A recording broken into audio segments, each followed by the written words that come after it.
Welcome back to the channel. It's LtBuzzLitebeer, and over the last 48 hours, we've had a lot of interesting goings on within the Starfield universe, most of it going down on social media, some within print, and I'm going to be going over a lot of that with you today, plus the big news.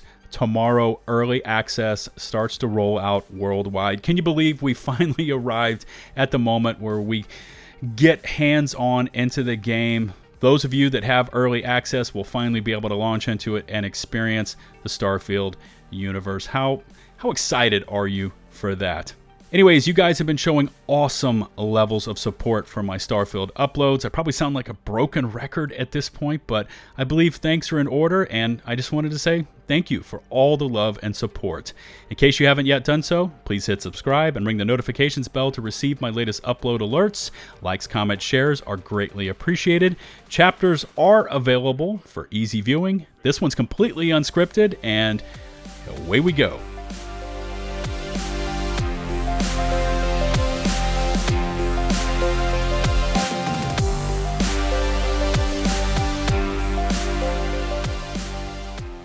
Okay, so kicking this one off, and I just wanted to be upfront and honest, I'm doing this video completely unscripted. This is not the style and or format of video that I am most comfortable with, but I'm just very time sensitive today. I've got IRL work projects. I'm trying to compress and finalize my spoiler-free Starfield review script for tomorrow's upload. Remember, those go live tomorrow, August 31st at 12 p.m. Eastern Standard Time. Of course, I have been playing Starfield in the background. I've got my thoughts and impressions I'm going to be uploading tomorrow. And remember, it goes live at 12 p.m. Shameless plug there, so check it out here on the channel. But I wanted to loop back and touch on some other Starfield news. I've discussed the Constellation members and the voice actors behind them of the first four that were revealed a few days ago. We also got the last four, starting off with Matteo. Of course, that's Constellation's resident theologian. That's going to be voiced by Carlos Valdez. We also have Noel. Interesting, there's no last name listed here. The youngest member of the Constellation team. I'm probably going to butcher this name, but Noel is voiced by Dana Gourier. Hopefully I said that correctly. We also found out about Vladimir Saul, a former Crimson Fleet pirate with experience piloting ships in the far reaches of the settled systems. Vlad is going to be voiced by Bumper Robinson. And finally, Walter Stroud, co-owner of Stroud Eklund. He's Constellation's financier. He is voiced by Armin Shimmerman. We also got this post from the official Starfield game account that says, across the world, we have hidden 1001 unique and numbered windows to the worlds, offering a glimpse into the universe of Starfield. It says, calibrate your scanner, venture out into the unknown, and share a photo of your findings with hashtag Explore Starfield. So it looks like they're really embracing this idea of exploration, going out into the unknown, possibly landing on planets that have never seen the likes of a human step foot on them, finding one of these windows, which look to be fancy frames, I guess that's what we can call them, and snapping pictures and uploading them. So really sharing your experiences as you hop out into the unknown, because as we've been told many, many times through all the interviews and I guess all of those play tests and the little bits that people have been able to explain about them, is that this is a huge world and some of the vistas on these planets will be incredible. All right, switching gears, and we've got another Twitter post, this time by Peter Ovo. And by the way, most of the information I am going to be rattling off and reviewing in today's upload is available over on Twitter, either like this in a direct post format, or it's a post including a link to an outside article.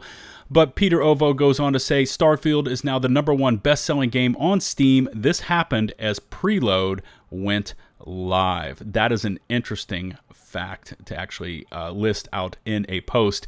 As preload went live, it jumped to #1. This is despite being on Game Pass and Microsoft's Windows Store. Now, we all know that Game Pass is going to carry the most amount of players. It's included day one. Starfield is a day one addition to Game Pass, just the base subscription out there on September the 6th. Or if you've upgraded to, say, the premium edition or up through there, you can get it on September the 1st. We also know it's for sale on Microsoft's Windows Store. So those are kind of the real big formats. Steam is no slouch, though. It's the major third-party application where you can purchase games through. It's where I get my games through, and they've got some stats on it down below. But it says, note, previously it was #1 only in the USA, and that was reported by many as #1 global. Now it's really #1. Okay, switching gears over to a recent GameRant article. Man, here we go. Starfield's shattered space may already be in a rough spot. Further headlines here. It says, Starfield is still a few weeks out, but its first DLC expansion, Shattered Space, has already been confirmed, and it may be in a tough spot already. Wow. Now, I've read this article top to bottom. The arguments that GameRant makes as to why Shattered Space may be in a tough or rough position actually feel a bit asinine to me. They're actually using positives of the game against the Shattered Space DLC, and it's kind of compressed and summarized into just several paragraphs, starting off with this one. Along with any patches needed to fix any probable bugs in the game on launch, Starfield is already set to receive at least one post-launch DLC expansion, titled Shattered Space. This expansion will apparently add a new story to Starfield, along with a few new gameplay features that Bethesda hasn't detailed just yet. But, and here's where they kind of get into it, while it's great to see that Bethesda clearly has faith in Starfield's longevity, its Shattered Space DLC might already be in a bit of a tough spot, with the game having more than enough content to begin with. And GameRant continues on in an attempt to validate their points. All the evidence points to Starfield being an absolute juggernaut of an RPG. I do agree with that point, and one that players can presumably spend hundreds of hours enjoying. I agree with that point as well. And with hundreds of hours of content already available from the get-go, it makes the concept of a story DLC expansion a bit redundant. I do not agree with that. Though it doesn't have a release date just yet, it seems likely that Starfield's Shattered Space expansion will launch early next year, and if that's the case, then it seems like a safe bet to assume that much of Starfield's player base won't be finished with the base game's content by the time of the DLC's release. Okay, so let me ask this. When are players ever done with the base game's content? I've logged thousands of hours of Skyrim, and I can honestly say that I have not 100%ed that game. That's just a characteristic of a BGS game. Tons and tons of mainline content, of factional content, of activities, of side quests, of just general things to do in the game. That's the reason people are playing the game. And anytime you can add extra content to that experience, I don't see how that could ever be a bad thing. Maybe that's just my stance on it all. I don't know. Maybe leave me some feedback in the comment section below. Am I reading this incorrectly? Is getting story DLC early next year a bad thing for Starfield? And of course, we can't end any Starfield upload without covering just a few of the hot takes that are all ablaze right now. This comment comes from Stella. By the way, Stella works over at IGN. She tweets out, I have not played Starfield yet, and I'm only posting the opinions I've been saying on Podcast Unlocked and on streams for posterity now, so we can see how I feel after Starfield launches and I get hands-on time in. Also, I want to be wrong. I love Bethesda games due to their world building, but we saw very little story beats in all the reveals, and that's what drives a game like this for me. Again, I'll be following up after I play, just initial opinions. Just to be clear, I want the game to do well and be in a great space exploration RPG. My opinions were only off of the reveals so far, and I realize I could have saved opinions for after release. I agree with you there, Stella. I can't wait to play this week. So yeah, some interesting hot takes there from Stella, going in on the game and then kind of retracting it down below. Next up, we've got this post from the Actman, and this is a name I have heard in the past, and admittedly, I don't really keep up on all the latest with YouTube and social media, but the Actman is a name I have heard in the past. I checked out his channel right before recording this video, and he's doing quite well for himself, so congrats to the Actman over there. He says, God damn, I really hate Starfield, and it's shuffles deck, pulls card, like he's looking for a random reason to hate on the game. Scientifically accurate depiction of planets and physics. And then he's Looped in a couple of pics here from a King Thrash. I don't know who this is. You cannot go to these planets because exploration was a lie. Jesus, it gets so worse. To which somebody responds, those are gas giants though. Nowhere to walk on, LOL. And then it looks like King Thrash doubles down. Why not? It's a video game with alien creatures and jetpacks and spaceships shaped like robots. Why is the line drawn on gas giant exploration? Again, just looking for random reasons to not like the game.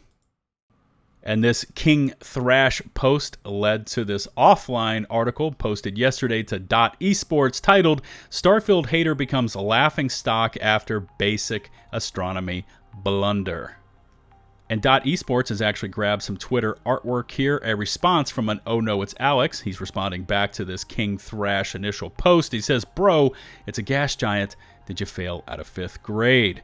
Now also, Twitter being Twitter, has added on a reader added context. This one says, Saturn, like any gas giant, does not have a solid surface on which a spacecraft can land on, as it is mostly composed of hydrogen and helium. Flying through it would be very difficult due to the extreme levels of pressure and very high temperatures. It would also be pitch dark. And it looks like they've, I guess, linked in something from the solar systems and from NASA to make this reader added context addition to King Thrash's initial post.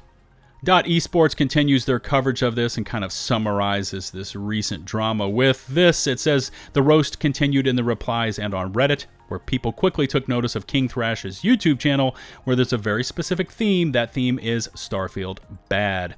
The conversations around Starfield have been going on for a while now, with a specific sect of the internet claiming it's the worst possible game of all time and the fall of Bethesda. Others are hailing it as the next big thing, while others are simply waiting to play it to make their own opinions. I agree with that third thing there. Wait to make your own opinions. Whether the YouTuber has a personal vendetta against the game or is simply trying to capitalize on the rage bait is unclear. Actually, it's not unclear, but I guess they have to say it. But they should probably put some more effort into their posts next time, lest they get torched again. And a bit of an odd occurrence here. I wasn't planning on this, but as I was editing this video, the power completely shut off here at my house for about 45 minutes, unexplainably, but it afforded me the opportunity to bring you these other 2 pieces of Starfield news that just broke over on Twitter. Number 1, they've named the voice behind Vasco. This Starfield tweet says, Meet Vasco, named after famed explorer Vasco da Gama and Constellation's faithful robot. The voice behind our faithful companion is going to be Jake Green.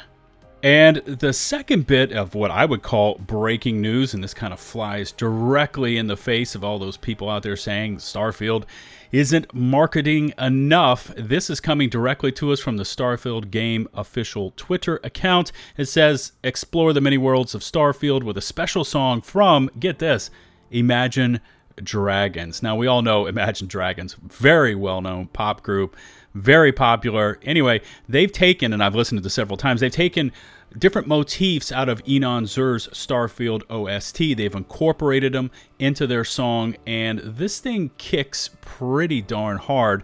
Now, I can't include any of it here in the video because obviously I'll get hit with a copyright strike. I'll do my best to find an actual link to this, maybe on Spotify, maybe in YouTube. I'll include it down in the video description, but I highly recommend you go check it out. So you get to hear like a pop version of Starfield sung by Imagine Dragons.